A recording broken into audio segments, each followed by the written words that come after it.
Maling modus pecah kaca mobil terekam kamera CCTV masjid. Pelaku melakukan aksinya pas korban sedang sholat maghrib. Akibat kejadian tersebut, tas korban yang berisi dokumen penting dibawa berlari pelaku. Dengan rai-raian, siapa ini?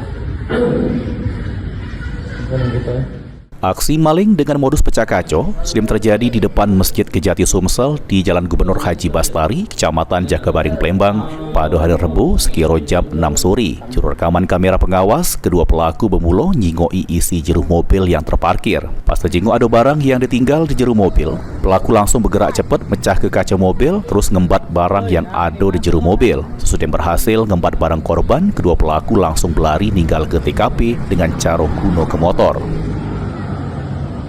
Dari keterangan Padel selaku marbot masjid, nyeritoke pas kedua pelaku beraksi, korban lagi sholat maghrib di masjid. Padel juga nambah ke dari cerita korban, pelaku berhasil membawa tas yang berisi dokumen penting.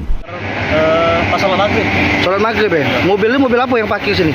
Kalau mobil tahu Pak, mobil apa sebenarnya? Dia ini sholat apa gimana? Sholat, lagi sholat. Lagi sholat, pengunjung ya? Pas selesai sholat, dia kembali ke mobil, balik ke mobil. Sudah posisi pecah kaca gitu? Itu dari CCTV uang berapa dek? Ada uang dua. Uang dua ya? Motor. Uang motor ya? Iya. Yang punya mobil bapak ibu-ibu? Tahu Bapak? Apa yang dia ambil? Di mobil? Katanya kemarin tas sama isinya surat-surat. Istri? Apa? Tasnya isi apa? Surat-surat aja. Surat ada ya? Iya. Uang atau benda-benda berharga ada nggak dia cerita? Kalau isinya kurang tahu. Yang tahu katanya tas sama surat-surat katanya. Yang dipecah kaca depan nih, bagian sopir ya? Iya. Ketahuan? Sholat, pas dia selesai sholat nak ke mobil, sudah pecah. Sudah pecah ya?